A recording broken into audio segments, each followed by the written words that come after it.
हुतात्मा जवान प्रवीण बाबर अनंतात विलीन, हजारोंच्या उपस्थितीत साश्रुपूर्ण निरोप।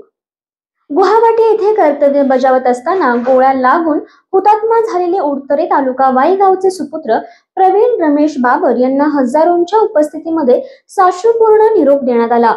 सकाळी 11च्या सुमारास उडतरेतील कृष्णा नदीकाठी पोलीस दल आणि जवानांतर्फे आकाशामध्ये बंदुकींच्या 3 फैरी झाडून हुतात्मा प्रवीण यांना अखेरची मानवंदना देण्यात आली। त्यानंतर त्यांच्या पार्थिवावर शासकीय इतमामात अंत्यसंस्कार करण्यात आले। दरम्यान उपस्थितांच्या डोळ्यांच्या कडा पाणावल्या। यावेळी सारा परिसर शोकमग्न झाला होता। उडतारे तालुका वाई गावचे सुपुत्र प्रवीण रमेश बाबर हे गेली 17 वर्षे सैन्य दलामध्ये कार्यरत होते। सध्या ते गुवाहाटी राज्य आसाम येथे नाईक पदावर कार्यरत होते। कर्तव्य बजावत असताना बुधवारी पहाटे ते हुतात्मा झाले। याबाबतची माहिती गुवाहाटी येथून सैन्य दलाकडून दूरध्वनीवरून नातेवाईकांना देण्यात आली आणि सारा गाव शोकमग्न झाला। आज सकाळी 8:30च्या सुमारास हुतात्मा प्रवीण यांचे पार्थिव गावी आणण्यात आले।